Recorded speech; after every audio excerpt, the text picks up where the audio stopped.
नमस्कार, सुप्रभात। आप देख रहे हैं प्रेरणा भारती न्यूज नेटवर्क और मैं हूं आपके साथ शिव कुमार। आज है 28 मई 2025। एक और नया दिन, नई उम्मीदें और सच्चाई प्रस्तुत करने का एक और मौका। हमारा यह मंच सिर्फ खबरों को दिखाने का नहीं बल्कि उस बदलाव की शुरुआत का माध्यम है जिसकी जरूरत हर आम नागरिक को है। यहाँ हम उन आवाजों को मंच देते हैं जो अक्सर नजरअंदाज कर दी जाती है, चाहे वो चाय बागान के श्रमिक हो, ग्रामीण इलाकों की मूलभूत समस्याएं हो या समाज के हाशिए पर खड़े लोगों की चुप्पियां। प्रेरणा भारती सिर्फ एक न्यूज नेटवर्क नहीं, ये जन जन की आवाज है, ईमानदारी, जागरूकता और सामाजिक चेतना का प्रतीक। तो चलिए अब नजर डालते हैं आज के स्थानीय समाचार पत्रों की उन प्रमुख सुर्खियों पर जो आपके क्षेत्र और अधिकार से सीधे तौर पर जुड़ी है।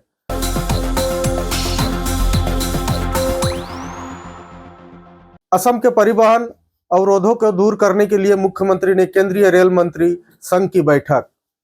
अल्फा पर फिर लगी 5 साल की पाबंदी। म्यांमार बेस 200 कैडर और हिंसक गतिविधियों का हवाला। मुख्यमंत्री की केंद्रीय कोयला मंत्री से भेंट, राज्य में खनन विस्तार पर हुई चर्चा। मंत्री कौशिक राय ने कछाड़ का किया व्यापक दौरा। मिजोरम हथियार तस्करी मामले में एनआईए ने 3 अपराधियों के खिलाफ दाखिल की चार्जशीट। गौरव गोगोई को अध्यक्ष बनाए जाने पर सिलचर कांग्रेस में उल्लास की लहर। भारत बांग्लादेश सीमा पर रात की अंधेरे में पुशबैक को लेकर तनाव। बीएसएफ ने की हवाई फायरिंग। सिलचर में नाले के निर्माण में भारी अनियमितता, जनता में रोष। असम विश्वविद्यालय के इतिहास पर टिप्पणी को लेकर बढ़ा विरोध, नाम बदलने की उठी मांग। हाइलाकांदी में नदी के कटाव से जनता भयभीत, प्रशासन जनप्रतिनिधि निष्क्रिय। पाकिस्तान क्रिप्टो करेंसी से कर रहा आतंकी फंडिंग। क्रिप्टो हब और यूएस कनेक्शन, आखिर क्या है रणनीति? असम में बाल विवाह रोकने के लिए हिमंत बिश्व शर्मा द्वारा की गई कार्रवाई की प्रशंसा की मोदी ने। पहलगांव नरसंहार, कांग्रेस को भी कटघरे में खड़ा किया मोदी ने। सिद्धेश्वर फेरीघाट सेवा होगी निःशुल्क, मंत्री कौशिक राय की घोषणा। राज्यसभा में प्रत्याशी निर्धारित करने के लिए भाजपा की बैठक आज, मिशन रंजन करेंगे दावा। न्यायाधीश के घर मिला नगद रुपया, रिपोर्ट प्रकाशित करने पर आपत्ति। सिंधु जल समझौता भूल था, नेहरू की पुण्यतिथि के दिन मोदी का आरोप। भूपेन हिमंत के जैसे लोग कांग्रेस में सदा उपेक्षित, मुख्यमंत्री का बयान।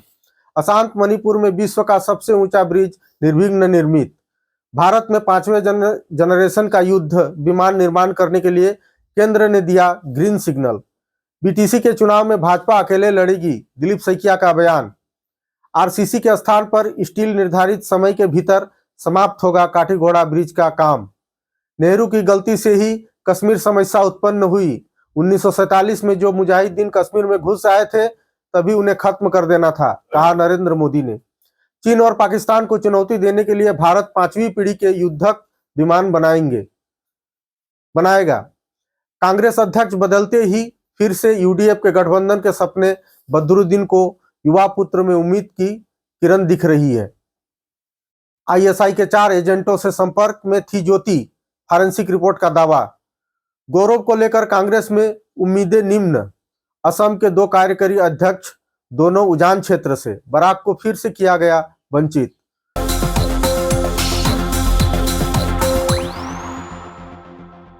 तो ये थी आज की सुर्खियां। अगर आपको यह वीडियो पसंद आया हो तो लाइक करें, अपने दोस्तों और परिवार के साथ शेयर करें और प्रेरणा भारती डिजिटल न्यूज नेटवर्क को सब्सक्राइब करना और फॉलो करना ना भूलें। कल फिर मिलेंगे, तब तक के लिए नमस्कार। अब आज के समाचार पत्रों की सुर्खियां यही समाप्त होती है।